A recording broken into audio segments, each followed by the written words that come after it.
Everyone, it's Crystal with Army Wife 101. First, excuse me, because I have like a horrible cold right now. My sinuses are like tripping out. Edit number 1. I got an email from a woman whose boyfriend is thinking about joining the military. They live together. They have a 1-year-old together. They're not married. But she wants to know, should we get married before he signs up or before basic training? Do they allow her to live with him right after basic training? How is the Army life? How long they're deployed? How is the pay? Can he still get educated? And me too. Is hard living on post, or are there many wives to help? That's a lot of questions combined in one, so I might have to break this up some. As far as the first question, which is whether you should get married before boot camp or before he signs up, I don't want to rush you into marriage. I mean, if you're pretty sure that you want to get married, it's just a time issue and you can get married, go to the Justice of the Peace, and I suggest getting married before. Simply because in order for you to get any kind of benefits, you're going to need to be married. And a lot of wives tend to wait till like after AIT, or girlfriends, I should say, wait till after AIT, and then, which is where he goes after boot camp to learn his job. And then it's a hassle getting orders amended so that you can go with him to his next duty station. It can be kind of complicated for somebody that's new to the military. So if you just do everything from the beginning, then you don't really have to worry about all of that extra stuff. So that's my opinion. That being said, disclaimer out there, if you're not ready to get married, don't just run and get married because he's going into the military. Okay? So let me put that out there. Do they allow you to live with him after basic training? After basic training, he goes to AIT. That's where he learns his job. His job is called an MOS. It depends. Some, AIT, if it's over, 6 months, you can live with him at the command's discretion. A lot of people think they can just up and move with them. No, doesn't work that way. In my opinion, I always suggest just wait until they're done with AIT and then you move with them to their first duty station, because a lot of bases, they don't have room for wives just coming because they want to go with them to AIT. You're going to have to learn, and this is me being blunt, Army Wife 101, to be without him anyway. So use AIT as your first deployment, per se, because at some point I'm pretty sure in the military he'll be deployed. But yes, in some cases, after if the AIT is over 6 months, yes, they'll allow you to live with him.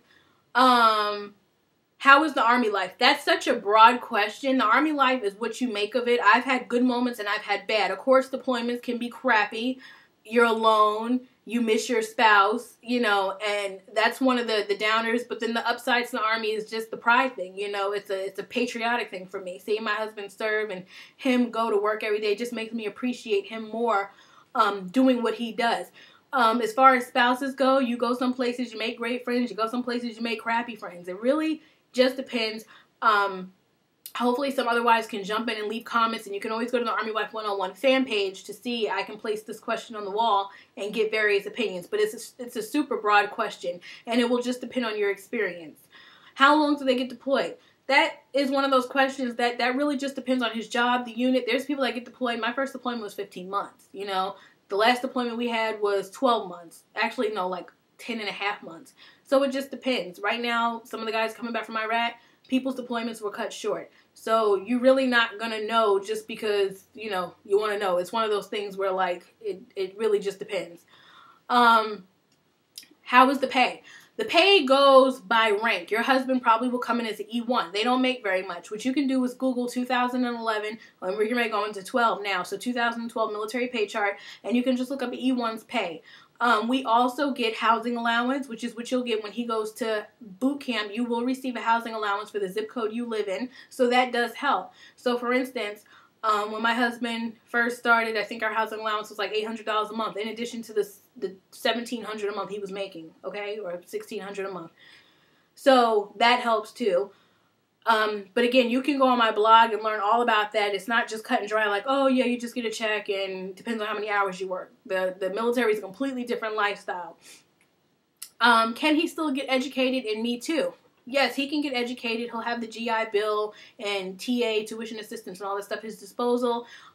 There are things now where spouses can transfer their GI Bill to their wives if they choose not to use it, or their dependents. There's a whole lot of, rigmarole in between that, so read between the lines. Make sure you read all the paperwork. That's just me generally speaking that, yes, it can be done. There's also MICA, which is a program for spouses. I think it's up to $4,000 now. Can't remember. I used it myself.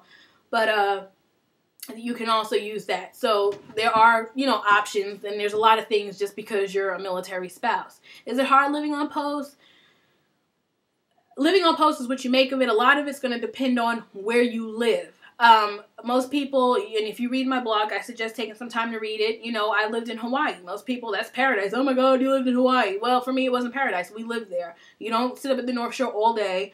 You know, you don't get to do all these fancy things because you live there, and Hawaii was costly, and people seem to not understand that. They think you're complaining. But that was my opinion. That was my experience, which is why I say it's hard to answer, because people will think because you have a chance to live in Paris or Europe or wherever the hell you're living, that's, you know, some magical place that people think people really want to live at.